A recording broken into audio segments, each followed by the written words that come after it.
I don't think so, no.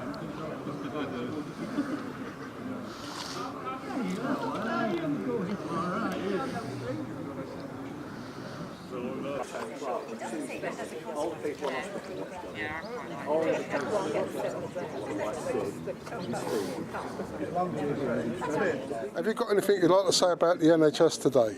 I just want ULHT to stop making the cuts in this area. The people of this area cannot afford to not have hospital services.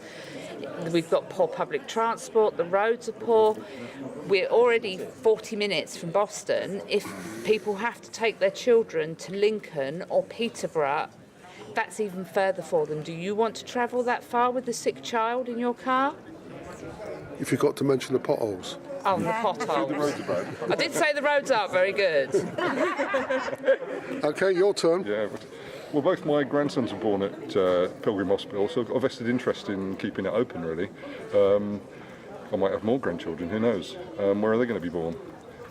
As has been said, Louth Hospital's under threat. They're cutting services there. Skegness is under threat, and where we are, further up the coast between here and Mablethorpe, it's a long stretch anywhere.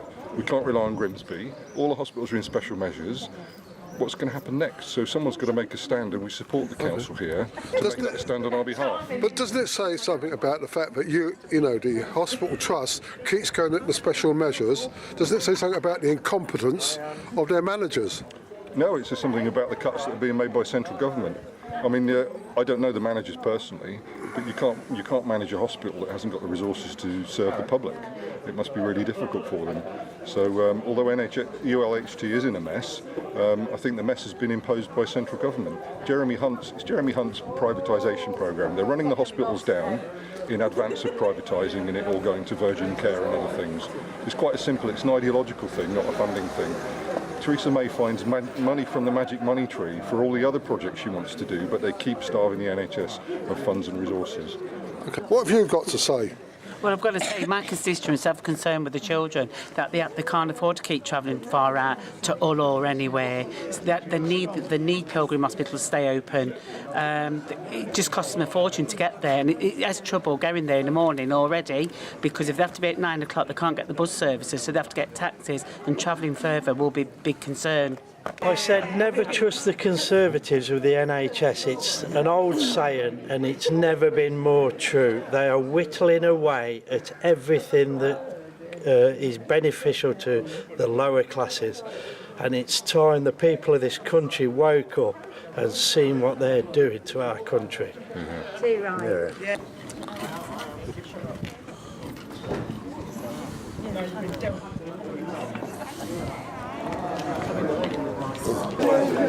Hi. I understand you're Skegness, is that right? The Facebook page? No. All right. No, good heavens, no. Good heavens, no. Ah, so you I'm just from Skegness Standards, so I was just wondering. All the time, told me that yesterday. This is banned from Skegness. Sorry. Yeah, I was just wondering. Claire, could you look this way, please? In everybody, Tony. To ensure adequate debate and to every councillor an opportunity to speak or raise a question, I intend to limit each councillor to one opportunity to speak for a maximum of 3 minutes, because there's so much to get through. So please, before you put your hand up, make sure you know what you're saying and get to the point, really. Otherwise, you'll lose your 3 minutes, and we don't want you to go over because you'll waste somebody else's 3 minutes. Now, as you can see, we've got Matt Warman MP here, who's gratefully received and accepted the invitation at short notice, which I'm pleased about. We also have Tracy and Samantha. We're going to get Tracy and Samantha, who's from the Least Inc.'s clinical commissioning group, to speak first because they have got only half an hour. So Matt's kindly said that we can let them go first, then Matt will speak, then I'll have representatives from the public gallery speaking, and then we'll open it up to the councillors. Yeah, thank you. Thank you, Samir. I would like to question the former non-exec director of United Insular Hospitals and some of the issues that they raised. Have I got that opportunity? Yeah, if not, I will rescind standing orders and hope they get second. Second. Just to make, Chair, just to make sure that we're on level with what the monitor has to say, can I propose that we suspend standing orders to allow them to do the executive meeting? Yeah, I'll second that, yeah. Thank you. Just remember, these have accepted the invitation to come to a civilised meeting. We don't want no barricade. They didn't have to turn up. It's such short notice. Any one of these would have said, no, we're not going. So we need to be civil and have a civil debate and see where we're taking this for our hospital. This isn't a shouting match. This is to see what we can do to help save Boston Hospital. So I'll hand it over to the two ladies and... Thank you very much indeed. Thank you. I'm Samantha Milbank and I'm the Accountable Officer for the Clinical Commissioning Group for East Lincolnshire. I want to stress that Tracy Butcher is Chief Nurse for the Clinical Commissioning Group. I'm going to keep repeating the Commissioning Group. We are not the provider. We are not the United Lincolnshire Hospitals Trust, so we are not here as the provider of services at Pilgrim Hospital. So I wanted to be really clear about that. We're the Commissioner. So our statutory duty and responsibility is to commission safe and sustainable services to meet the needs of our population. We have, I'm sure, a very shared concern about the safety and that sustainable continuity of services for paediatrics in the short term at Pilgrim Hospital. What I wanted to say was actually to set out first and foremost about how those relationships work. As I say, United Lincolnshire Hospitals Trust couldn't be here tonight, so we're here as Commissioner. I take your point, Councillor Anderson, but actually I think you perhaps might want to be addressing the provider trust, the hospital trust, but we'll come back to that in a second. So, one of the things that we wanted to say, and Tracy, as our Chief Nurse, is very closely involved in this and has been doing a lot of work around women's and children's services as we go forward. But what I said I'd be able to do is very much outline what happens, where we are, how we've got to where we are now, what happens next, and what the proposals are. We're very interested to hear your concerns, because in essence, what we're wanting to do, we can then be part of that as commissioners to feed back and be that conduit back to the provider trust. I think first and foremost, however, I want to reiterate as commissioners, any decision to close temporarily or otherwise services, paediatric services in this instance, are not the decision of us as Commissioner. They are the decision of the Trust. We've been working very closely with the Trust because there has been quite a history, isn't there, Tracy, about challenges in terms of recruitment and sustaining levels of safe staffing. The staffing pressures we have at the moment, and I'm sure you've all been able to see the public papers that went to the board meeting, shows that there are pressures around the consultant body, and indeed within that consultant body, the doctors themselves, there's different layers of doctors, and so some of that is exacerbated by gaps in those layers. But we've also got pressures around the nursing side of things.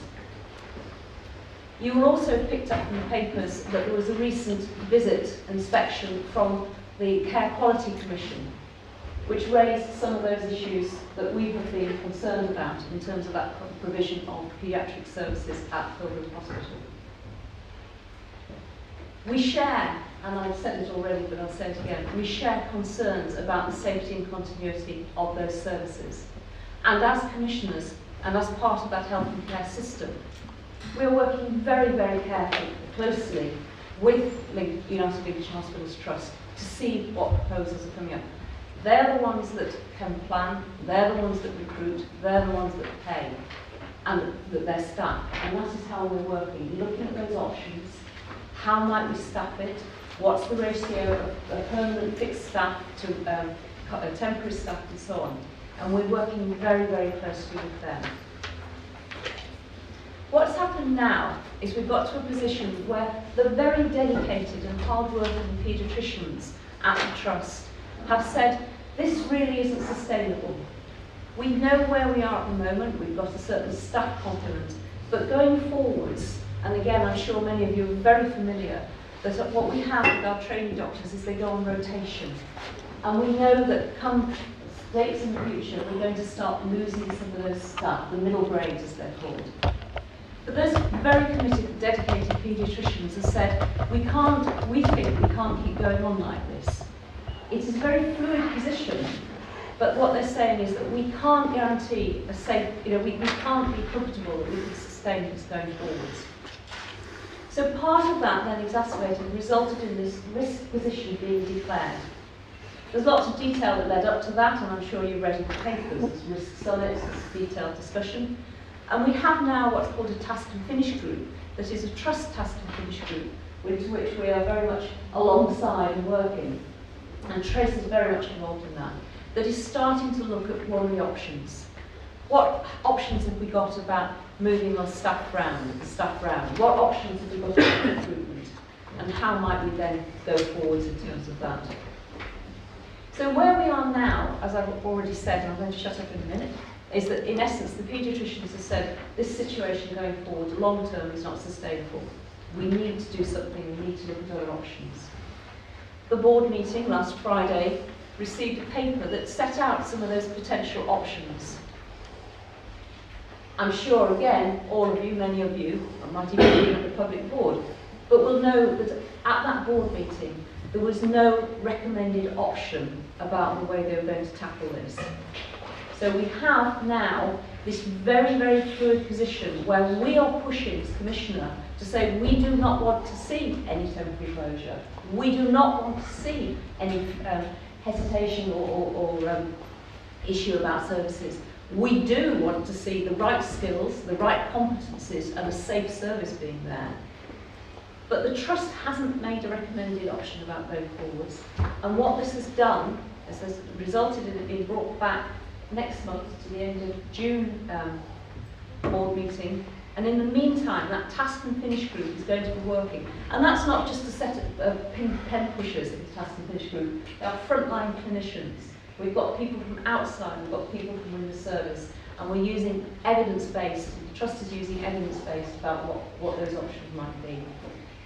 What happens next, as I've already alluded to, is that there'll be then work coming back to the June board.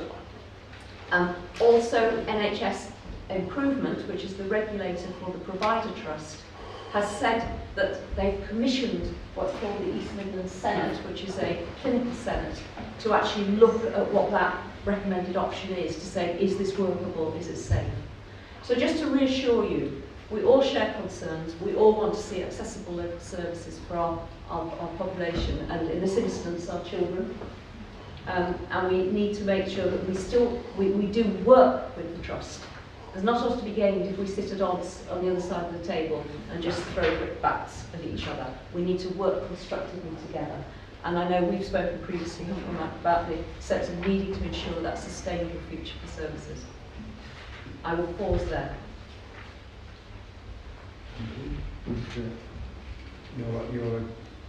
I think Sam's identified most of the issues. It is about workforce sustainability, and there are a number of standards that are set nationally and by professional bodies about the way that certain services, and paediatric services are one of them, have to be organised.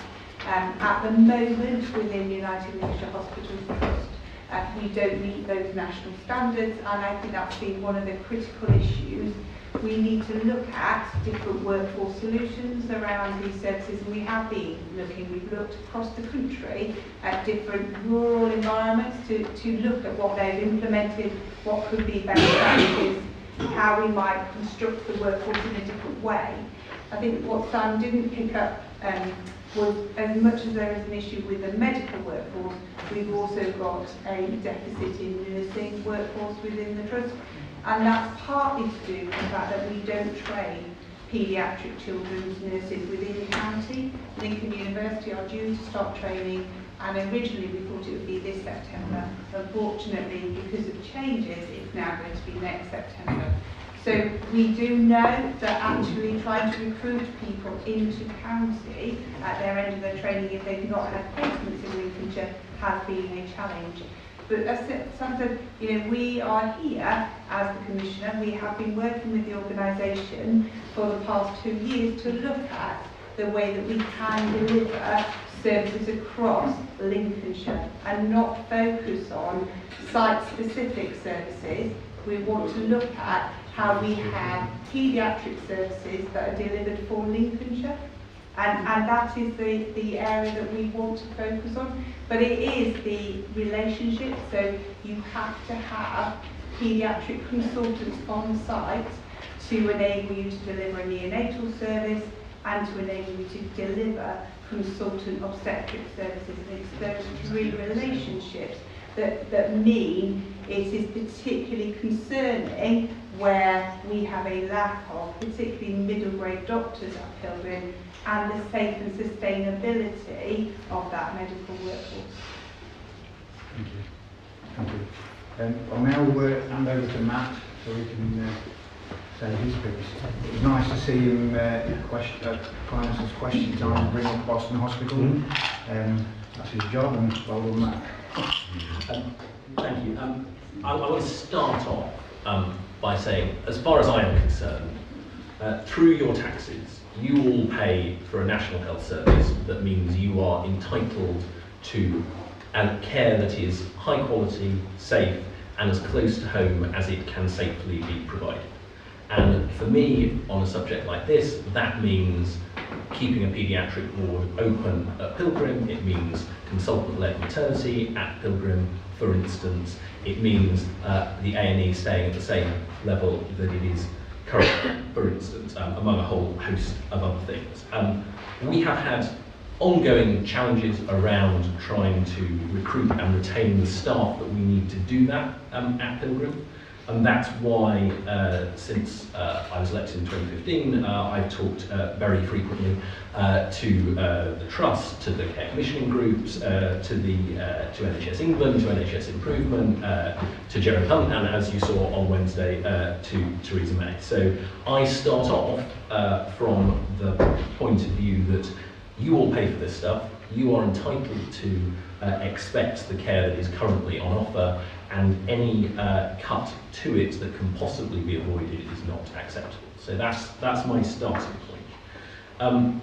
What can we do about the situation that we're in? Well, the first thing we need to do is tackle the long-term challenge that we've had around recruiting staff. Now, I was really pleased that we have one, for want of a better word, a medical school for Lincolnshire. That will tackle the long-term problems, but it doesn't solve the short-term problems that we've got recruiting paediatric staff to the ward at Pilgrim. Now, there are 2 or 3 things that I can do on that, and 2 or 3 things that I am doing. The first is to quote the Prime Minister, to help the Trust that wants to provide local services at Pilgrim to make sure that everything that can be done to make sure that happens continues to be done. So that means ideally recruiting more staff. That is obviously something that has continued to be difficult, but is something that has to be the main focus. If you look at the 4 options that Sam and Tracy alluded to in the papers that were presented to the board, option 1 is keep services as they are. It is to find a way of making sure there are enough staff to safely provide that service. So option 1 is keep things where they are, and I want to do everything that I can to make sure that happens. It's worth saying, by the way, that for those of you that are possibly later on going to say that this is about money, option 1 is the cheapest option as well. The services that are currently there are going to get more expensive if we have to ship kids around the county, and they're not going to be as safe either, in my view. So this is not about money, this is about safety, and this is about recruitment. It will cost about £500,000 to keep services going. It will cost about £6 million to ship people around the county now. This is a trust that is already in a significant deficit. I don't want to see that money spent on providing a service that is not as good. So this is mainly about recruitment. This is mainly about us making sure that we train people in the long term to provide the service that we need. And in the short term, it's about making sure that we get the people that we can. Now, the Trust is working with other trusts nearby to try and make sure that they can attract anyone who may be able to help out in a sort of mutual aid kind of way. They are trying to see if they can slice the rota differently, if you see what I mean, to provide a safe service. And I want to emphasise that this is a potential problem that the Trust is exploring how to do. It is not a decision that has already been taken. And the reason that it is frustrating that we are talking about this is also because the Trust is doing the responsible thing and planning for the worst case scenario. It is not hoping for the best, it is doing everything it can to try and secure the best scenario, but it is also, I think, doing the responsible thing and talking about what the risks are and talking about how they can mitigate those, whether that is through changing the service or whether it is through any other means. So that is pretty much where I'll stop so that we can get as many questions in as possible. But I would emphasise 3 things to finish. The first is that I don't think the prospect of this closure is acceptable, but I will do everything I can to continue to put pressure on everyone from the Prime Minister down to make sure that we do not see that closure. The second thing is to say that this is not a done deal, and we shouldn't allow ourselves to get carried away with the fact that the Trust is planning for the worst case scenario. And the third is to say that we have to tackle this not just for this next few months, we have to make sure we have a long-term solution for this as well.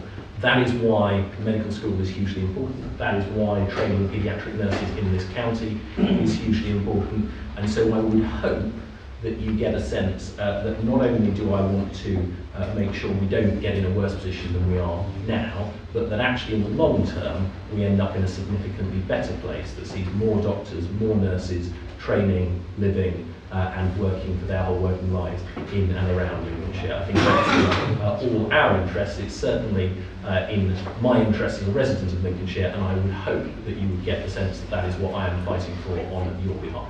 Thank you very much. Okay, as the members of the public are the most important people here tonight, except our honoured guests, I'm going to open it up to the public. I'm not going to open it up to everybody because we will be here all night. So there's a select couple, that 2 or 3 that we can have. We're going to have Skegness Hospital Watch, we've got Councillor Tony Howard, and maybe one, this gentleman here. We've got to keep the meeting down to a minimum, so we'll start with John from Skegness Hospital Watch. Yeah, thank you, Mr. Mayor. Can I just refer to the STP document, which says quite clearly, relocate obstetric services to Lincoln from Boston is part of the plan. Can I ask why you're making all the other options, like shortage of staff, better facilities, etc., when it's in the document already that it was planned to be moved to Lincoln from Boston? The options that were in the STP were the 2 options, so there are 2 options in the STP. One, and this is because the STP is focused on longer term sustainable options for Lincolnshire. So we know, and we have known for some time, that we have a fragile paediatric service. So in the STP document it has 2 options, as the consolidation of paediatric, obstetric and neonatal services to Lincoln, and it also has the option of maintaining obstetrics, paediatrics and neonatal services at both Lincoln and Pilgrim. So those are the 2 options that have been considered in terms of the longer term sustainable delivery, and that has been the work that we've been trying to do. We are very clear as a clinical commissioning group that we want to sustain paediatric services, acute paediatric services at Pilgrim. It's important to our population, it's important to us, but we also have to consider a number of different options within the STP, and that's where we have considered the different options. We've modelled them through a number of different scenarios, and in terms of a longer term plan we would go to the public under public consultation to formally consult on those options. That is not the scenario we're in today. The scenario we're in today is ULHT have identified an immediate risk around their workforce, which we have known there's been some things. If we look across the country and we map out the standards, there's 550 whole-time equivalent shortage in paediatricians. So nationally, we have a shortage of paediatricians. We are feeling that in Lincolnshire, and we've known that we were going to feel this in Lincolnshire, and we've been trying to look at different ways that we can attract paediatricians into the county, and nurses, and a whole range of different, and as Matt said, the medical school is part of that longer term strategy, but also we've looked at things of, you know, how do we develop advanced nurse paediatric nurses. So if we've got a shortage of doctors, we look at the different options, and paediatric nurses are one of those options. But as I said, we don't train them in the county at the moment. So we have been exploring options. The trust has gone to international procurement. We've looked at different ways of delivering those services. So yes, there is options in the STP, and they are there, but that is not what we're planning for. We're planning to try and maintain acute paediatrics at Pilgrim Hospital. Yeah, just very briefly from me. This conversation today, this problem today, is not about the STP. It has not arisen because it's a done deal in the STP document. You're just finding a... Well, so the STP, as you just heard, has got two options in it. One of it is an option that you and I both like. It keeps services at Pilgrim. One is an option that I don't like, and I deduce from your question that you don't like either. No. We are both on the same side on this. What I can't accept is the idea that there is a sort of Machiavellian plan somewhere at the back that says we are going to centralise all this stuff at Lincoln, we're going to do all that stuff. Now, you can be sceptical. Mark, you can be sceptical about this, you can be cynical, but I am in the position where ultimately the Chief Executive Trust says to me there is no plan, the Health Secretary says to me there is no plan. Now, I can be sceptical about it, it's my job to be sceptical about it, but ultimately, when I am sat there with Jeremy Hunt in front of me on Wednesday with the Prime Minister in front of me, if you are asking me to say that I think the Health Secretary is lying to me, that I think the Chief Executive Trust is lying to me, I am not going to take that view. And I see no evidence that that is the case, because when I was first elected, I was presented with a plan that said we are going to close all maternity at Pilgrim, we are not going to have a midwife-led unit, we are not going to have a consultant-led unit, every baby born in Lincolnshire ideally goes to Lincoln.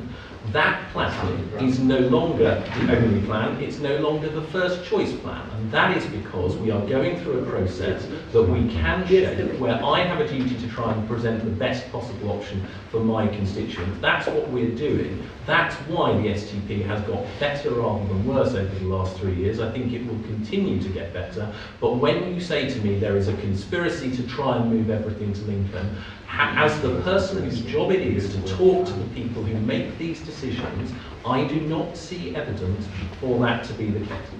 And I'd add on the list, you didn't mention the Commissioner, but the Commissioner is absolutely behind the same thing. We want to see accessible, safe and sustainable services for our population. Do you want to take your 3 minutes now, because that will be it, Mark? Well, no, I think it's unfair, because obviously I've got knowledge, and obviously I hear what's been said about the transformation plans. I've heard this transformation plans back in 2005 when the trust was running a deficit of £40 million. Now it's running a deficit of £80 million. So there's an issue about funding from national government to Lincolnshire that has an effect on the services that are being delivered. When we talk about services here for us in Skegness, we've got a failing GP service, we've got a failing ambulance service, and we've got 10 services that are failing as well. And these are the two guys that commission those services. You know, and I feel very strongly about how the NHS is set up in Lincolnshire that affects my grandchildren, my family, and everyone else here in Skegness. We know all that, Mark. But it makes me angry. It makes me angry hearing the professional spiel that is going on.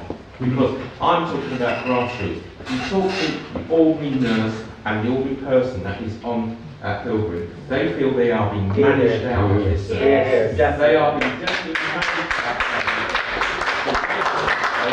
so that a full consultation on services won't be made, it will be done through the back door. That's what's going on in true form, and this has been going on for years now. It's not just we're not here for a campaign trail, Mark. We're here to ask. I'm not campaigning. I'm talking on behalf of my children, my grandchildren. But we know all this. We're trying to find out where we go from now. I do not want, my grandchildren to travel 25 miles is enough. I don't want them to go to 40 miles. I don't want them to go to 60 miles for treatment. I was talking, no, you've had your say. You've had your 3 minutes now, that's enough. No. No, Mark, these are our guests here to answer questions, not to be slated. I said that at the start of the meeting. No, we're all here for the same reason. None of us want the hospital to close. So just slating these people. I'm not next time we have a public meeting, they won't come. I wouldn't wish to contradict you, but it is my job to come. I do think if you want to talk about overall budgets in Lincoln, I'll just do this very briefly. If you want to talk about overall healthcare budgets in Lincolnshire, they are rising. Are they rising enough? I'd like to see them rise more, but fundamentally they are rising. The STP is about configuring a safe, sustainable service that allows your kids, my daughter, to get the service that they deserve. What I do want to see is the trust being more accessible. I would have liked to have seen the trust here tonight. It is unfortunate that they are not. I would like to see the trust communicating better with staff. All of that would make this situation significantly better. It does not change the fact that ultimately, when they say to me, we are in this situation because we are not currently able to guarantee the right number of staff in the building, when you can argue this has happened over a number of years. We obviously haven't arrived in this position overnight. What we need to do is tackle the situation that we potentially face in a month. We need to tackle the situation in the long term. We need to make sure there is the money there to do that. I don't see anything around this room that suggests to me we are not all on the same side here. So I think it's about, as you said, what is it that we can all do collectively? I think it's really valuable to demonstrate the strength of feeling, but what is it that we can all do collectively to actually solve the problem? I'll bring you back in a Yeah, minute. thank you. I've Councillor Tony Howard now. Thank you, Mr. Mayor. A lot of people in this room probably know me as a councillor from Mablethorpe. The group I've come with tonight are from the whole of the coast, Mablethorpe down to Skegness. So I want to make the point to Matt Wall particularly that whilst Skegness to Boston is a difficult commute, for the villages along the coast and for Mablethorpe as well, it's an even worse situation. My issue, again, is with you, and that is the complacent attitude, and that of Jeremy Hunt, and probably the Prime Minister as well, in saying that option one is the best. It's not. The best option isn't even there. You're talking of keeping what we've got and making people along the coast, scrap for every little piece of service that they can hang on to. That's a lack of ambition, and that runs through right to the top. If you've got an ambitious plan, it would be saying, how do we bring the services that are wanted out to the coast where people need them? Well, because they can't. Even Boston, if you're a single person with a young child and no means of transport, living between here and Mablethorpe, Boston may as well be on the other side of the moon. It's time that we've started to turn it round and look at how we get services out to the people, not the people back to the services. I'm unfortunate, you won't believe it from my youthful face, but I remember Pilgrim Hospital being built. I lived near Boston at the time. It was a magnificent move forward from the provision that was there prior. That was an ambitious plan, to put a modern facility serving Boston and the area around it in place and getting rid of the General Hospital, Wiverton West, London Road and all the other bits and pieces that were there. The ambition seems to have disappeared from that. That seems to be it. Why did it have to stop there? We are now 40 years on or whatever. Again, I stress, we should be looking in this modern age of ways of putting services out along the coast. But what's stopping it is the lack of ambition within the current government. Option 1 should not even be option 1. That should be a secondary position. The best option would be to actually do something to cut out all this need to travel. And it's not just with maternity services, it's with the NHS services in general. And I only wish that it was something unique to this area, that trusts were in dire straits. But it's across the country. So that again shows that it is a national problem and it's national government's position to serve it. You're starving the NHS of resources. You will come back at me, no doubt, and saying that the money is going up, the money is going up, the money is going up. Yes, if you keep putting a few pennies in, you can say the money is going up. When the actual need is going up by thousands and millions of pounds, you know, that's hardly, you know, fitting the bill, is it? I could go on, I could talk probably for the whole hour that you've got before the next meeting. But I'll just leave that with you, that it's with Jeremy Hunt and, you know, the leaders of the government to sort this out and sort it out properly, not just patching up what we've got, and not in any way allowing it to disappear, even temporary. Look what happened at Grantham. Supposedly a service there was going to be temporarily closed until something was done about it. They did the something, and now it's still not been put back in place. You know, it's words, words, words. The actions don't back up those words. I'll leave it there. I could make many more points.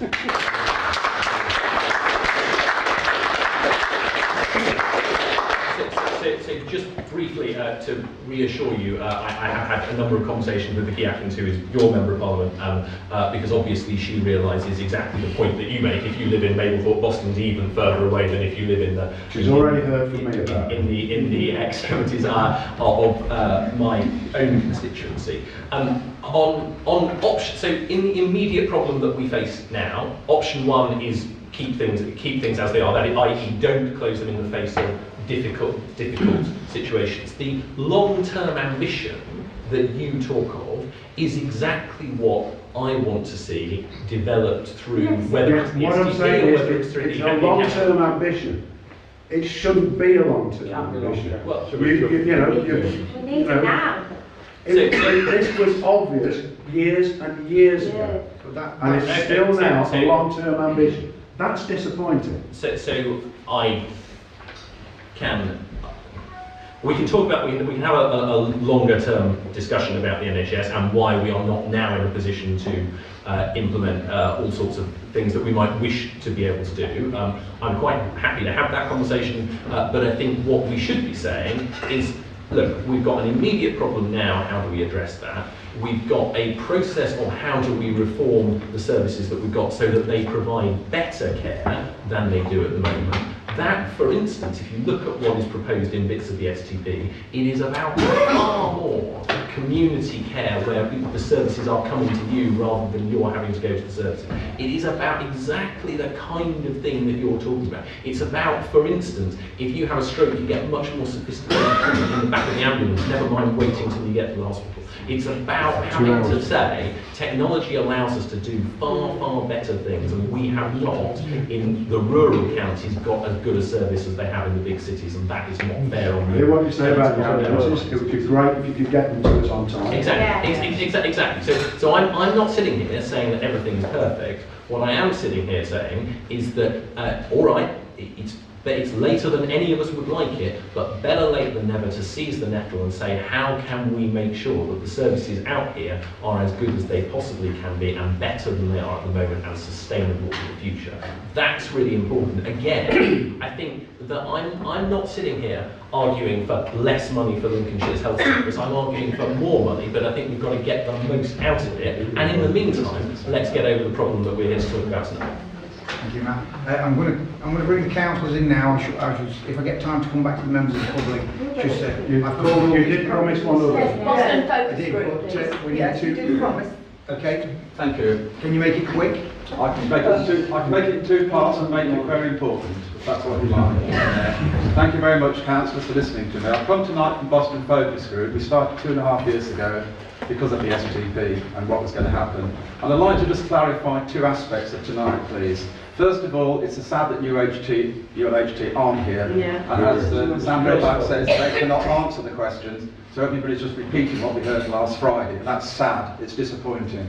But secondly, there are two big questions. Number one, we know that NHS Improvement through the CCG should be holding ULHT to account. I believe the CCG has a statutory duty to hold them to account because they commission the services. Why haven't they done this before now? This is not a sudden problem that's arisen about staffing and recruitment. There's been destabilisation through closing ward numbers and beds, and started in February with the children's ward where they went from 19 to 8 and the CQC said restore them and they didn't. Nobody would answer that. I got wrong information at the board meeting that Elaine Bayliss, the chair, apologised to me afterwards and said you should have had the right information to the question. But secondly, not only does the CCG hold the trust to account, they actually have a statutory obligation to stick to their budgets given to them by the NHS Improvement. They are the top of the tree with NHS Monitor under NHS England. Why, therefore, is financial cuts being made? 150 million was lost through negligence in this county in the last 5 years. That is twice as much as the 85 million that they're told to save, and yet they're going to cut out 19.7 million of agency staffing and saying there's no staff available. They spend 30 million a year on agency staff. So the CCG is working with the trust who says there's no staff. The question is, why won't that £30 million worth of staff work directly for the trust?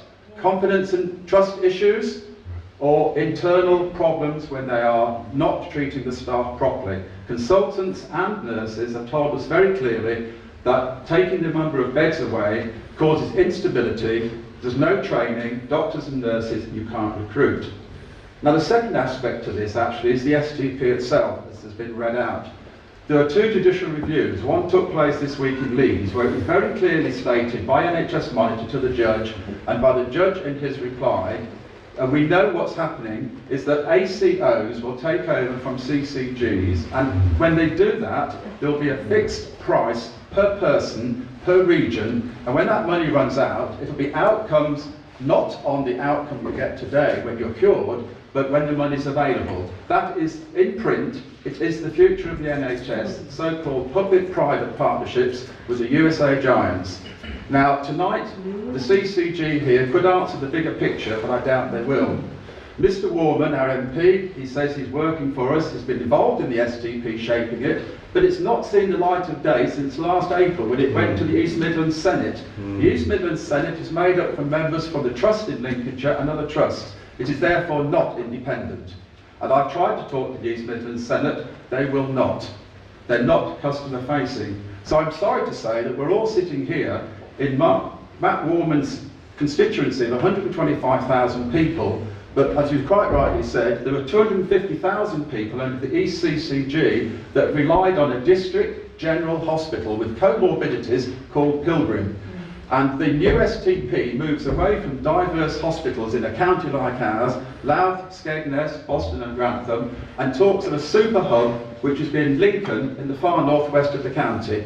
Now I reckon, looked on the map and I've talked to a lot of people, that there's something like 500,000 people out of our population of 750,000 who are not within easy driving distance of Lincoln. The west, the southwest, the south, east and coastal. It is disgraceful that as taxpayers, and we pay the people who are meant to serve us, that's the NHS, that they are leading us up the garden path into an ACO that will see a two-tier system. If you can't afford to pay, if you can't afford the insurance, you'll have to wait. And I've had so many mums and dads and parents write on our Facebook and contact us, worried stiff about if their child gets ill, what do?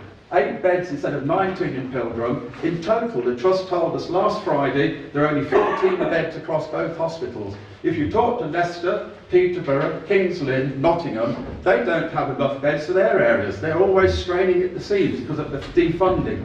So I'm sorry to say, if I've got children, grandchildren, still of young age, I would be worried stiff. And it's not to do with the staff work very hard, the consultants work very hard, and it's not them telling them that they want to stop the service, it's them telling them, that's ULHT, that you need to get more staff in here, stop destabilising and stop making the staff want to leave. I was told by a consultant today that his son is leaving because there's no career progression, no prospects, nothing for him to stay here. That is so sad, because I think Lincoln's a great county, Lincolnshire's a great county, and I'm really dismayed when I come from business, I've travelled the world, and I hear the STP, the new ACO systems are being brought in without any votes, no democracy at work. Thank you.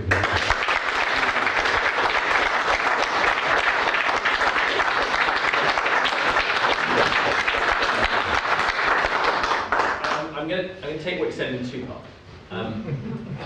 I agree with you that the STP process has been too secretive, has not been done in a way that has been consultative with the public throughout, and it does therefore end up with people seeing some of the worst possible options, assuming that it's a done deal, and thinking that there is none of the accountability that of course there should be. I think that is something that has been repeated across the whole country. It's not something that anyone with hindsight would ever wish to do again. It has promoted all sorts of very bad atmospheres. It does, however, remain the case that I do not think it is a sensible, saleable, safe idea to have a whole load of centralisation in Lincoln, and it is not the plan A of the current STP to do that. So I think we have to be clear that yes, you are right, there are options on the table that I do not like, that you do not like, and that I don't think are safe, sensible or necessary. That is where the STP is at. I think the sooner we can get it publicly out there so that we can get on with the process and get on with the reforms that we all want to see, the sooner the hospital in particular will not be in a position where staff are saying, well, I don't know if this department's still going to be here, so why would I want to stick around? You are absolutely right on all of that stuff, and I don't disagree with you, and I think that the campaigning work that you have done at the Boston end is a useful thing. ULHT have told me that they will have a person at your meeting next Thursday, which I think is progress and is no reflection on how much they value skegness, by the way. There's a second point though.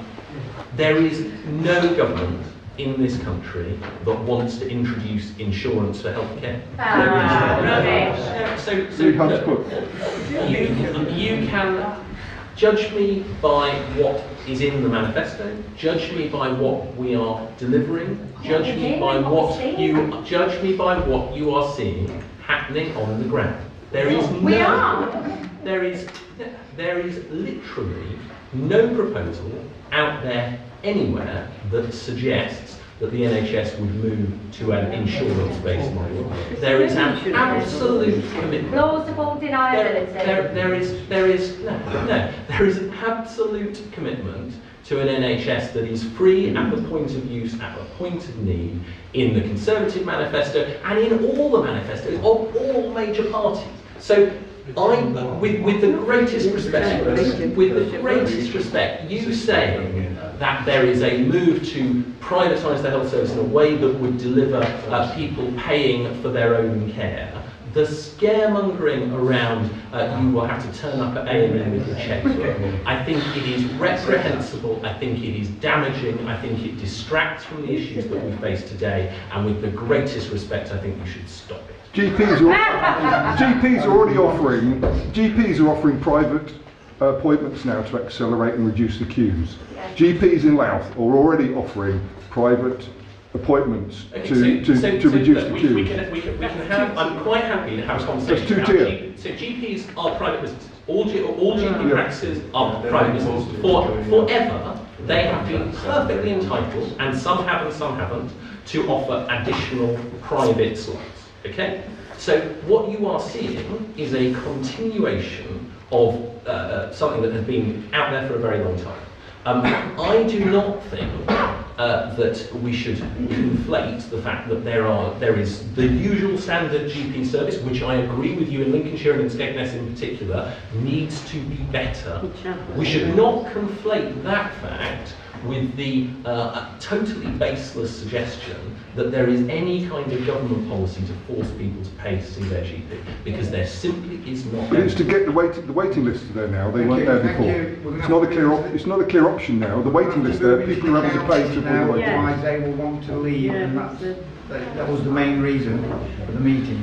So do we have any councillors that would like to speak? May I make a suggestion that Matt goes to Specsavers so he can get his eyes sorted out and see what's actually happening. No. And while he's there, the NHS hearing aids are being done there now. I wanted to use that all year, so there you go. Councillor Gaskell. Thank you, Chairman. I just wanted to say that there's a very much around there, and the constituents of Labour Party's resident petrol here, as I'm answering questions on MPG of cars for constituents. I noticed that the survey in the public part of the report stated that only 20% of parents questioned would be happy to drive 1 hour for treatment at Paediatric Specialist Children's Hospital, i.e. Lincoln. The report then goes on to say that travel to Lincoln by car is estimated at 30 to 45 minutes for 186,903 people, including those of us over in Skegness. And 45 to 60 minutes, it's the highest, for 6,342 people who live in the Chapel area. Wow. Well, I asked Councillor Dannett's wife if he'd been the test driver for those chapels. I don't know anyone who can drive. But that's, if that's the level of accuracy of the report, it throws out on the other sections where option 2 is fair. Because that's just nonsense. There's another part in the report that brings it into disrepute, where it states that 3,000 children were treated at Pilgrim, followed in capitals by the words, "Is this correct?" So it almost appears that it's in the public part of the reports in draft format. Yeah. I've just finished, Mr. Chairman, by saying that I'd rather have locums that maybe need to keep a service running temporarily until we get better recruitment, than drive at breakneck speeds with a child in a car to Lincoln to try and get a 30 to 45 minute impossible journey time. Just wanted to speak about the travel time. Can I just pick up on that, but on your last point about locums? There's an awful lot of work going on at the moment to try and attract locums. Obviously what we want is a sustainable longer term position is actually permanent staff. Locums are more expensive. They are able to, if you like, cost is capped. They are able to name their price more, which is one of the reasons why we've had this very high escalation of costs. There is also an issue around that ongoing continuity of care, and if we have a permanent staff base, that offers more safety and ongoing sustainability than having a very high rate of locums. Just in terms of your travel times, there's a mixture of blue light travel times. This is the report I was looking at, I've got page 14 where it said public driving in private car. And one of the things, just picking up on some of those points, are for us, in terms of picking up on Mr. Boswell's point earlier, what we've got to do as commissioners and what we are really feel responsible for as well is ensuring there's an effective spend. So it isn't very effective to have ambulances having to shoot all around the county for the wrong sort of care. So one of the things that we've done more recently is we have a pilot going because we need to test these things out and see if they work. We have 2 types of pilots. One pilot we have is across this, the East Links part, which is about urgent care vehicles, so they're not blue lights. They are if somebody perhaps has fallen and just needs to be picked up. Because otherwise what we're doing is we're taking that very expensive and very scarce resource of the blue light ambulance to go and attend somebody. And I was talking to a crew outside Pilgrim the other day, it went during the snow actually. They'd taken an hour and 45 minutes to go to a home to actually pick somebody up, to then have to come back. So that was, a potentially life-saving opportunity was missed. The other pilot that's happening as well is that actually having some extended care practitioners, as they're so called, working, and we're piloting it with 3 of our practices at the moment. Because quite often, we'll get a GP will ring and say, I need an ambulance. Because they're not able in their own capacity, in their own available capacity at that time, or indeed sometimes in terms of coming back to their skills, competencies and safeties, to go and respond to some of those patients. So we have a pilot running where we have 3 extended care practitioners working with some of our practice, and they are typically the highest users, to see if we can start changing this model. So I take fully on board that we have responsibilities and accountability, but part of that is making sure we're effective about how we use our resources, and how sadly we are not able to attract, or the trust is able to attract, permanent recruits, which is still our prime objective. Just very briefly, as far as I'm concerned, this stuff is it's not about distance, it's all about travelling time, typical travelling time, and that is the most important point to make when we're trying to think about what does service reconfiguration look like. You can't afford to take someone an extra 15 miles in Lincolnshire. Maybe you can in some parts of the country where there's a motorway between two. Councillor Anderson? Thank you, Mr. Mayor. Just to remind people, when you said it's your resources, it's not our resources. We're taxpayers, we actually pay for you. And just want to remind you that, because we actually are giving the taxpayers money spent on our behalf to provide services for us and our families. When we talked about I remember back in 2004, 2005, when we were investing in services at Boston on paediatrics, and we were talking about special baby care units to take it away from Nottingham, and investing in services for Boston Hospital, because there was an influx of migrants coming into Boston that kept the maternity wing open. And that's the only reason that it was kept open, because of the migrants in Boston that kept it above the clinical mass that was needed by the RCNs and the consultant base, and that is still happening now. Then we talk about funding. Funding has a great play on what people see. Now, I still have contacts, both nursing and clinicians at Boston Hospital, that tell me that they are being managed out of services, because I have seen these transformation plans back in 2005 and 6, when services were going to be centralised to Lincoln. And top of the agenda were neonatal services and paediatric services. It's been there since 2005. Not 2 years ago, 2005. It was there when the trust started running in deficit. Reason why it ran in deficit? Because we never got paid for the operations that Pilgrim Health actually did from the PCT. That's why the deficit increased, because the money never came through at the time. And then we moved on until we got a deficit now of £80 million. Well, I'll tell you something. If I was a doctor and if you people were joining an organisation, would you want to join a bankrupt organisation? Seriously want to join a bankrupt organisation? No, you wouldn't want to join a bankrupt organisation. It was tough enough to actually employ nurses and clinicians and consultants in my time when there was investment. Now there's been de-investment of services, it's even harder. That's why, and I say now, because if you're de-investing in services under the NHS formulas, you would have to go out to public consultation on major strategic issues. If you manage out a service, the managers, if they're on cost-cutting exercise, because I've seen it, so you manage out a service and you do it on safety grounds. And I believe, firmly believe, that has happened. When we heard from the Boston person over there, 16 beds going down to 8, that's managed out. And then 2 weeks, 3 weeks ago, the chief executive goes to the health scrutiny committee and says, by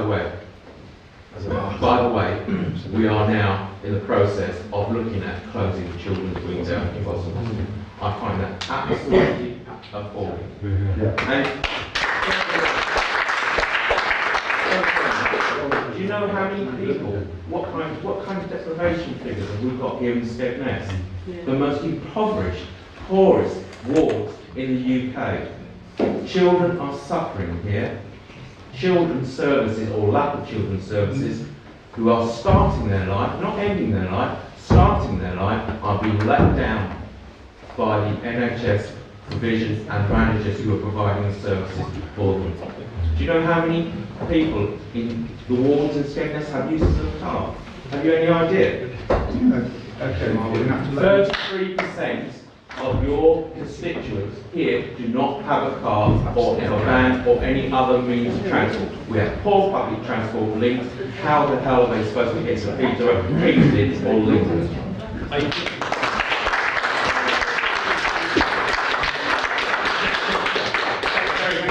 I agree with an awful lot of what you're saying. I think you are absolutely right that if you have services that are less than they were in the past, of course it makes it less attractive for people to work there. I agree with you. Of course, one of the reasons EMAS needs to be better is because there are an awful lot of people who can't get a lift to Pilgrim or to Skeg or wherever. So again, I come back to the point I made at the beginning. We are on the same side. I'm not saying I join with us. And it is regrettable to trust our let's try and make sure we And I think all of the points you've made are exactly what we've been looking at. So we know, your travel time, they're not the model travel times we've looked at. We know that it takes over an hour from Skegness to Lincoln. That's why we've made the argument to maintain services at Pilgrim. If you have a bus transport, we know it takes you 3 hours at times. I'm not sure if people are aware, but we have opened a maternity community hub in Skegness, and that is one of the reasons we opened it in Skegness, because of the issues in terms of travel times, and trying to start to look at delivering these services in a different way.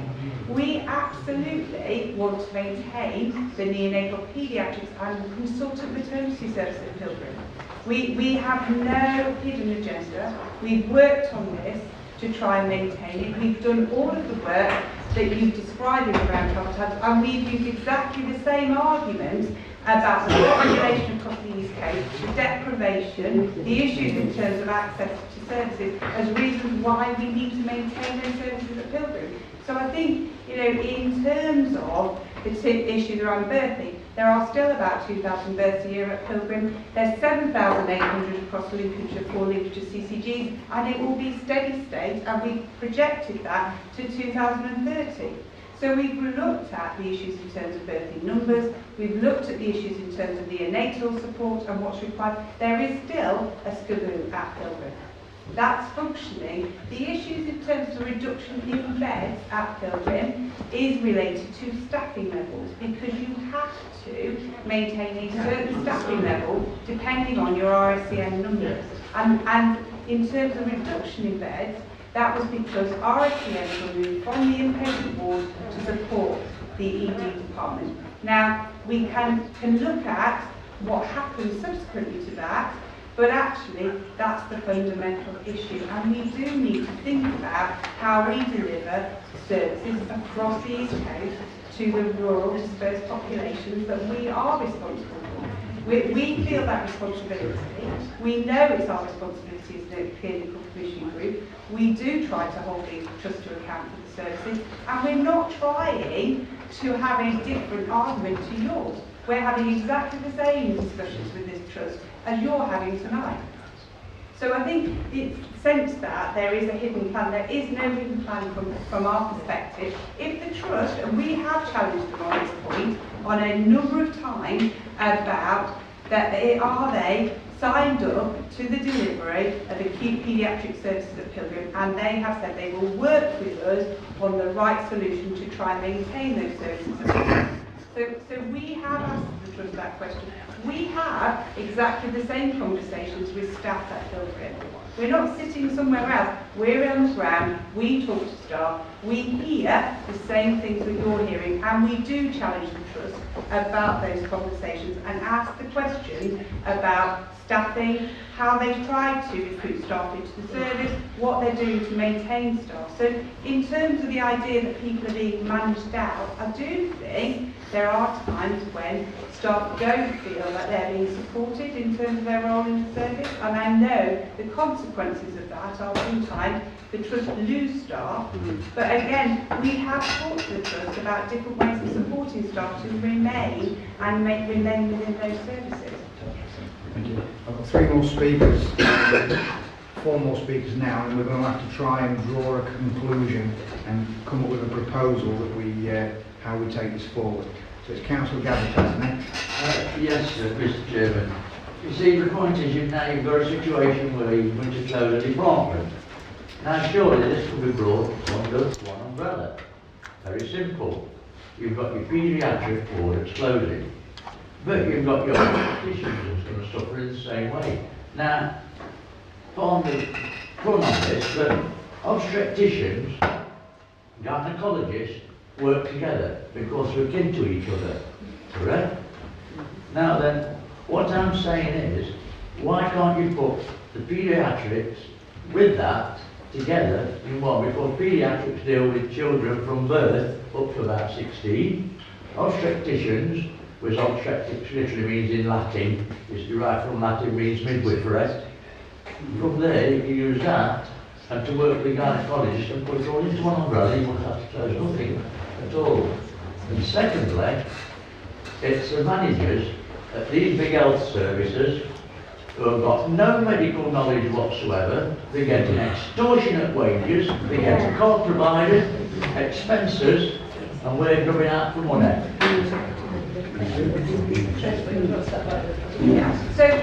So you're right, there is, to run a maternity obstetric unit, you need obstetricians, and they also do gynecology. They're not trained to look after children, that's why you need paediatricians. And the paediatricians provide care for sick children, but they also provide care for the neonatal unit. So there are connections, and that's the connection between those 3 services.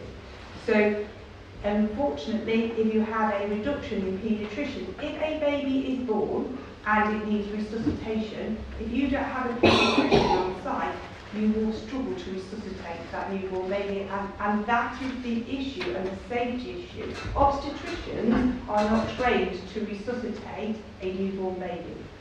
That is what paediatricians are trained to do, and advanced nurse paediatric practitioners as well.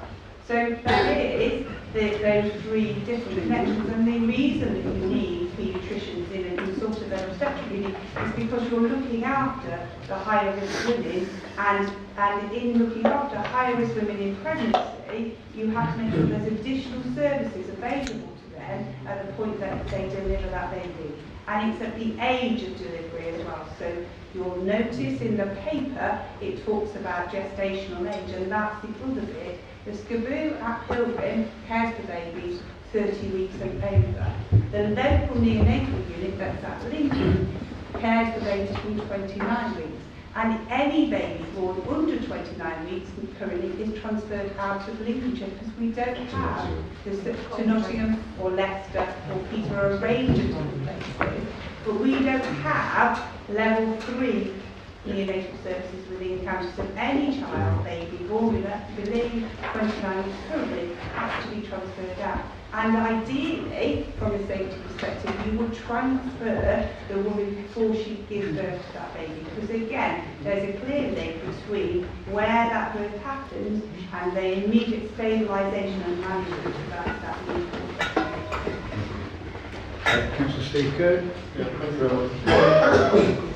Straight after meeting on Friday, well, shortly after the meeting on Friday, I was interviewed Radio Lincolnshire about how I could affect the case. I say this meeting exactly the same as that. I think it's absolutely outrageous. Absolutely outrageous. We can talk about it being an hour by car, but according to Jim's timetable, it's 1 hour 36 minutes by bus.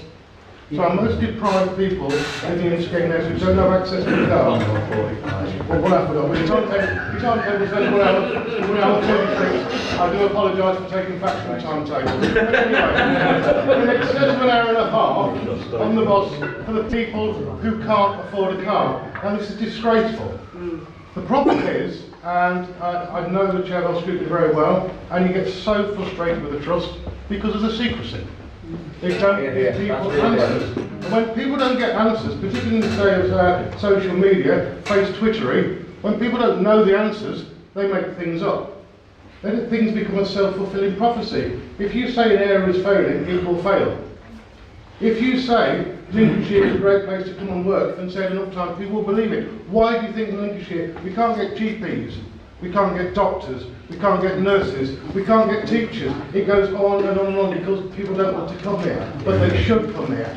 So what we need to be doing is having conversations, and I totally agree with Councillor Howard, which we're having conversations, which we sat here and said, right, this new big hospital has been built for Skegness, where do we want it? What services? That's what we should be having in 2018, not about the basic right of somebody to have, and I said it in my press release, and I don't know whether Matt picked it up and whether we think alike. I said, for your taxes, you expect a reasonable level of service. That reasonable level of service, when you are a frightened, tired parent, is not getting on the bus for something between 1 hour 36 and 1 hour and 45 minutes, fretting all the way there. It's an absolute outrage, and I don't believe for 1 minute ULHT are able to solve this, which is why I suggest it is the Minister, it is the Prime Minister, and every single one of us should be writing. Every single one of us should be sending an email to jhunt at whatever it is, gov.uk, and actually getting there, because they will not solve the problem. I think they're being honest with us. They haven't got any staff. That's fine, I appreciate that. Lots of people haven't got any staff, and nationally there aren't the staff either in the same disciplines. So we need to be bigger than this, and it does need government to intervene, because I'm afraid the people who are running the ULHT do not have the ability to resolve this issue. Absolutely. I'm going down for what should we do. Yes, we should be writing placards, chants. I'm not a great fan of those because the only people who hear those are within 10 minutes radius. What you should be doing is writing en masse, not just today, but then another one tomorrow, and another one, and another one, because we've basically got, what, 6 weeks before there is a fan and some brown stuff that gets in very, very close proximity. So that's what I'm saying, do it. Every day, email somebody. That's what we have to do. I've got every confidence that Matt is talking to the right people. I actually wish he was standing on their heads when he was talking to them, but apparently that's not how they do it in Parliament. Thank you, Mr. Mayor.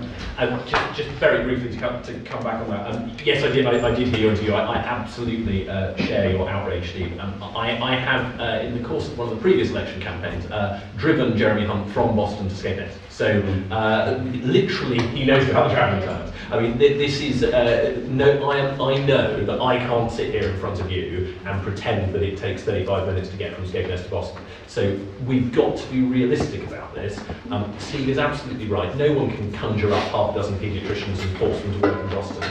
But what we can do is make sure that we make our feelings known, and I think that's why meetings like this are valuable. And just for my part, I hear what you're saying, and thank you for suggesting, it isn't about any one bit, it's the system that we're doing that. And just to reiterate, we've got an opportunity with a guy called Matthew Swindells, who's Chief Operating Officer for the whole of the NHS England, and we are planning a visit. He's coming in early July, and we are going to make very sure that he also is driven around the county, so that he can actually experience, I call it the tractor factor, so that actually first hand we can see that. Put him on a bus. Put him on a bus.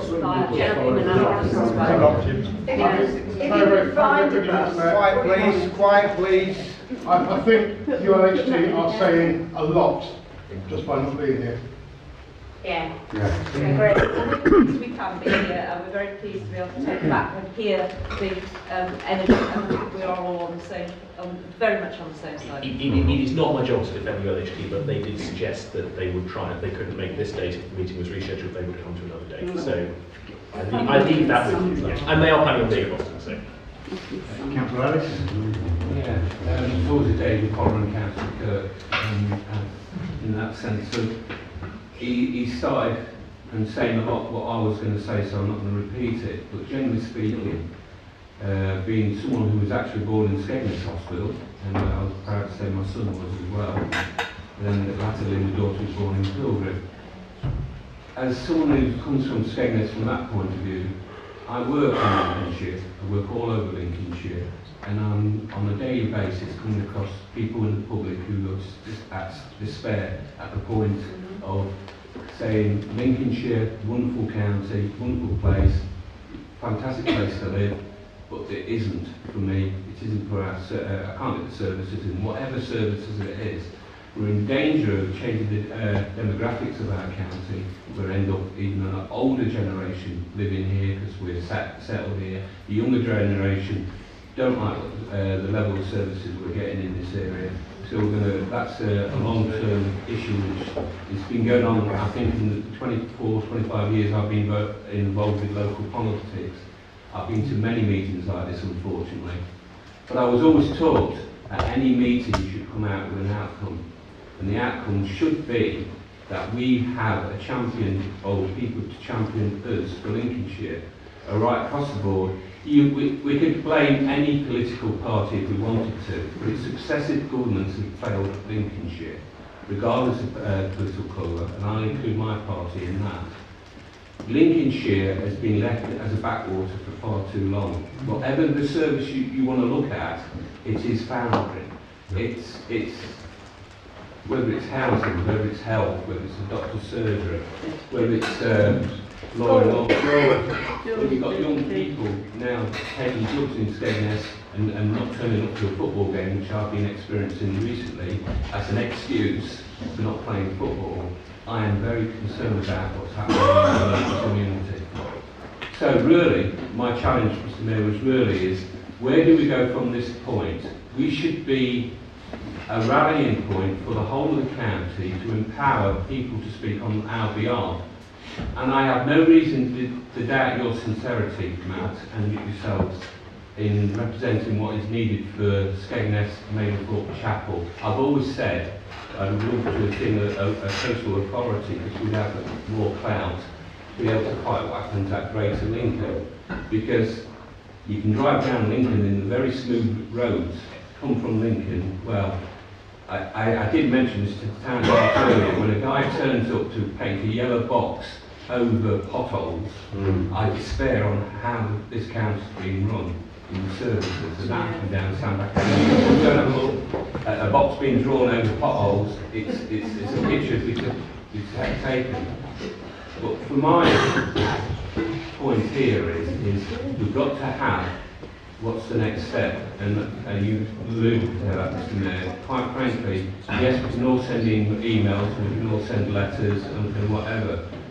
In the past, we've gone down to London and Save the Beds campaign and Skegness. It's the whole of Lincolnshire we've got to unite against this condition, is that services are poor in this county. I actually feel like, in no respect of the term third world, but we're going backwards, not forwards. You know, and when I try and get a GP appointment, and I have to go and sit and wait for an appointment, that's not good. I'm running out of excuses to people I serve in my daily job. I cannot give them answers anymore. And I'm not being about a council, I'm about someone who is a service manager helping people to get into services. I've chased appointments just recently for mental health, like I'm having to become a professional now and I'm an employment advisor, but I'm becoming a mental health advisor as well. Because those services aren't there. And more and more my time's been taken up. So can I suggest from this meeting, if it's required, and a timescale's worked out, so we can get a stronger representation to the bodies what's required, whether that's in letter, emails, or a public meeting where I think Health will turn up to meet, and if need be, Jeremy on, because at the end of the day, we're speaking for Lincolnshire, not just Skegness or the coast. We're speaking for every resident in this town and county. So I would suggest what we need to do is quickly work out a time scale where the decisions are being made, short term, then what's the next step after that, and how do we keep the momentum going? Because it's not just today, and I don't keep coming to a meeting where we go back and say, oh, we said our piece and gone home. I want an outcome out of this. So that's. I think that's a very good idea. I think we should have a public meeting where we've all got more time, and probably invite Jeremy on to it, as well as the trust, to see if we can get them to role. Councillor Dave Carver. Yes, thank you, Mr Mayor. First off, I'd like to thank our esteemed guests, not only the ones at the top table, but our esteemed guests on our right here. Because I can see people that I know from Boston, Mablethorpe, Chapel, Ingham, Hogsthorpe. None of them had to come here tonight, but they have come. I've sat here and I've listened to a lot of extremely good information that's come from both sides. The only problem I've had is that majority of it is negative. A lot of negativity. I know we've heard that it's going to take an hour and a half to go to Lincoln by bus. I don't know if this is on a normal road or on our road where you've got to keep avoiding the potholes because that takes the bus twice as long. What I think I would like to hear from the top table, and I'm sure my guest here would like to know as well, is what would you like us to do to make this a positive meeting so we can leave and have something that we can grasp and say we've achieved something.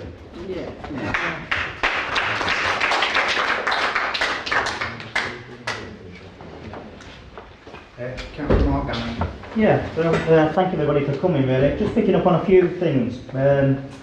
Firstly, our MP said we pay our taxes for services. Great, I like to hear that so many times.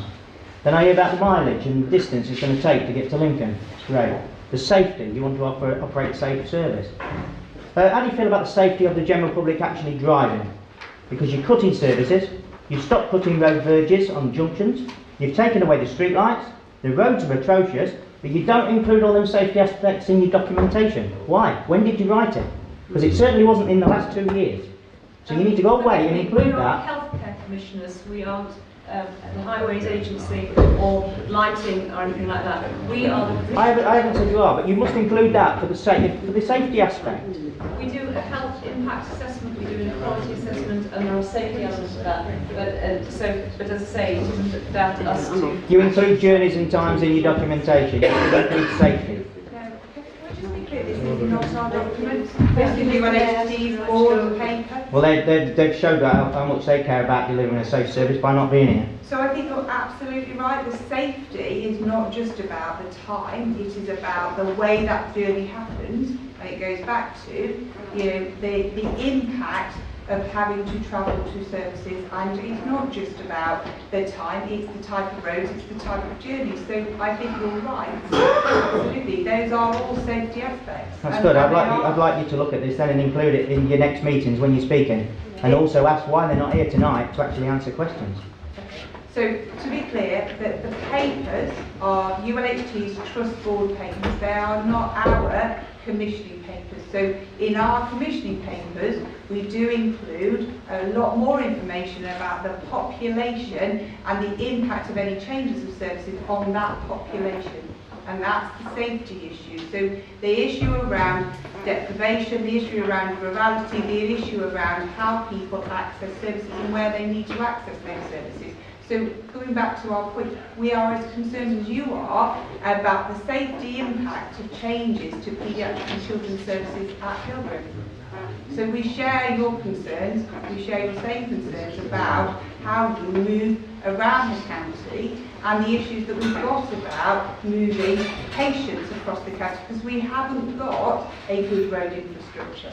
We know that, and that impacts on how we need to configure our services. Okay, right. We are all on the same side, everyone in this room. I'm going to go back to what Councillor Cargill said, and ask the three at the top table what we can do, what you think we should do to try and make this meeting worthwhile. That's a great opportunity, thank you very much for that. One of the things that I like very much is I'm a pragmatist, I'm a realist. The money isn't what we determine, the money is taxpayers' money that is allocated to us. One of the things that I would like is that we work together to find ways that we can make sure we get maximum efficiency about the resource that we have. And part of that we've alluded to already, about how we use the ambulance service. Part of it as well, we've heard about pressures in terms of general practice and recruitment, and that continues to be a real challenge. But linking to that, and keeping it brief, what I would love very much is that you take all of this and try to turn it into a positive, not just all the, oh goodness me, it's awful, it's negative, it's all of this. It's how can we then change what we're doing and how we're doing it. For example, we've made reference to the younger generation, and I count myself not in that younger generation, how people use things like Skype consultation, how people use the internet. We need to start thinking about the way that we work going forwards. because we know we can't recruit the people we need. We know we have some fabulous, real examples that are strategy being delivered now. It's not just planned, it's in reality. We've got the university that has absolutely transformed Lincoln. We've got the medical school, which has been hard fought for and won. And it's about how we piece together all these things to build and start getting some really solid building blocks going forwards. So my ask of you is a sense of, how might we change those services? Because clearly, getting enough GP appointments, and I'll just give you a little bit of stats for a minute. Our ratio of appointments seen by GPs compared to people turning up at A&E is about 16 to 1. We contract as commissioners for about 300,000 attendances at A&E across the county, which means that's the equivalent of 4.8 million appointments in primary care. So are we really always sure that that face-to-face appointment is what we need? Can we do it differently? Can we change, and I'm sure if I use a word like leering, many of you will understand that, how can we change that efficiency? So my ask to you is that we get our heads out of the good old days and how it used to be, to thinking about how we can move forward. We've got some very real challenges. They're not artificially construed. They are real things that are facing us now.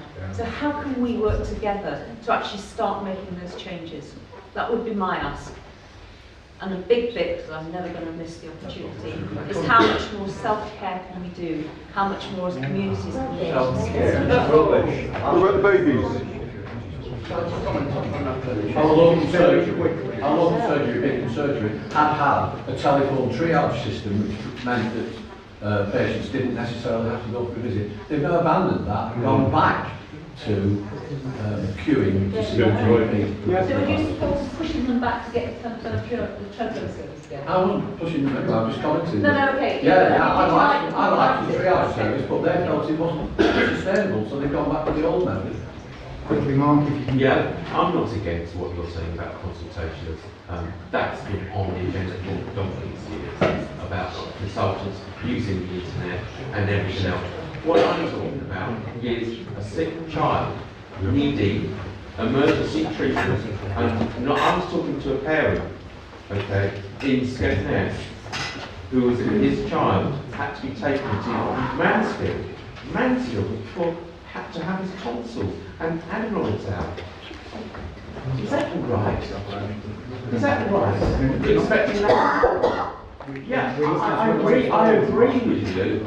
I agree with you, yeah. That's been on the agenda for a long time. Yes, all that's great. But what I'm talking about, when your child or you're sick and you need to have a hospital bed to recover, that bed is there for you locally and not you travelling hundreds of miles to get to it. That is totally unfair. But the rest, yeah. And I'm glad to hear that we're all on the same side. Yes, but how do you drag? Because when I was a board member, when we were changing services, I went out and made sure that people understood what was happening under transformation. They're hiding under the table. Now you're telling me that they are public servants and unaccountable? No. No, they're taking public money, they're taking it from their pay, the non-exec directors are taking public money, our money, so they should be accountable for what they do. Absolutely.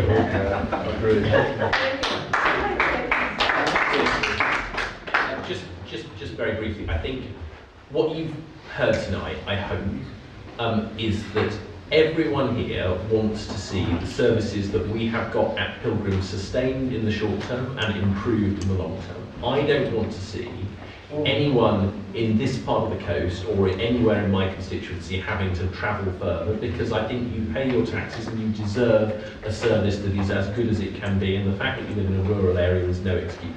So I think what we can do is two things. One is actually do keep making noise. I know that I might not always get the impression that I like the placards, but it is important that people who are making these decisions know how much we value. You make the noise, Matt. You make the noise. And Right, I have literally raised this with the Prime Minister. Short of going to the Queen, I do not have a huge number of options. That's your job. And I think what I would want, and so the noise that you guys all make, emphasising how much you value these services, strengthen my hand when I talk to Jeremy Hunt, when I talk to the Prime Minister, when I talk to people who are making these decisions. And so you are doing a valuable thing by having meetings such as this. But the other thing I would say is Steve Kirk's point, is actually what we want more than anything else is to attract the right kind of professionals to provide the services that we know we need and we deserve in this part of the country.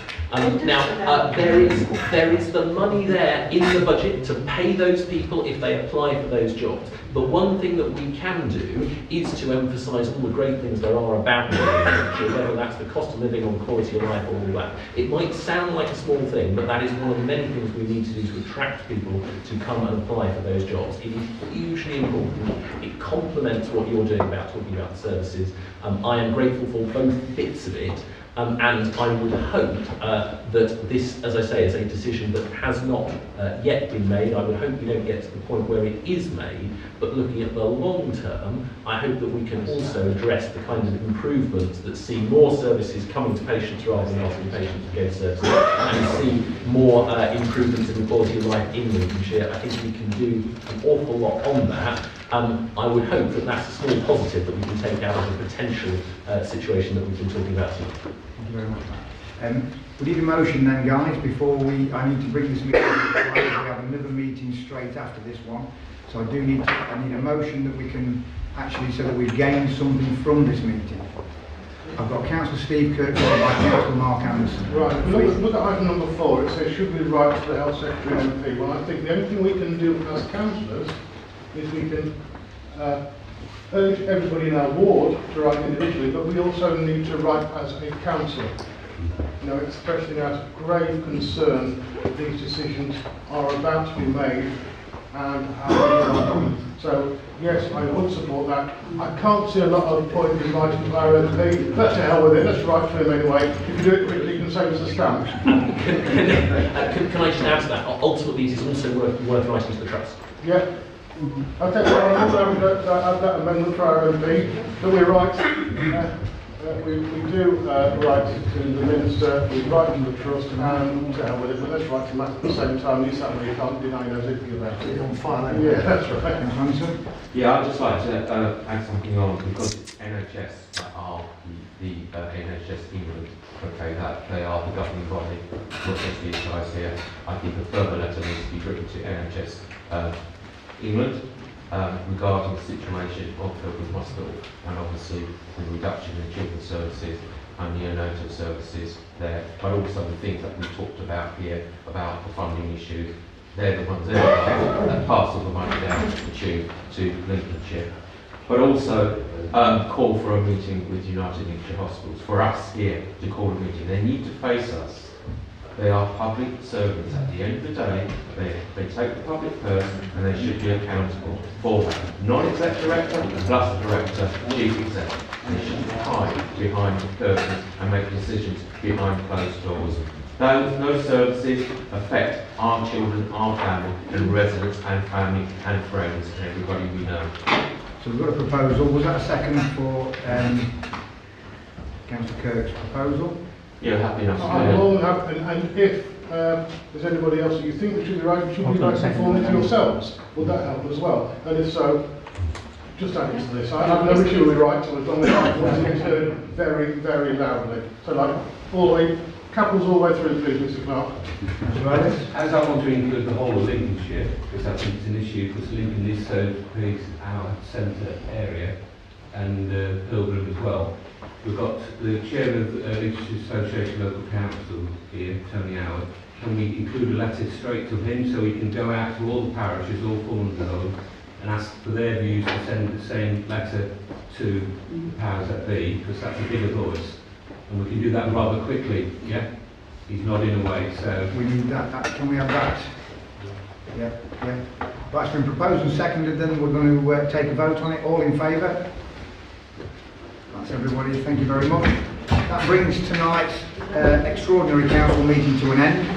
Thank you very much for attending. It's been On behalf of the public, can I say thank you very much for extending the meeting.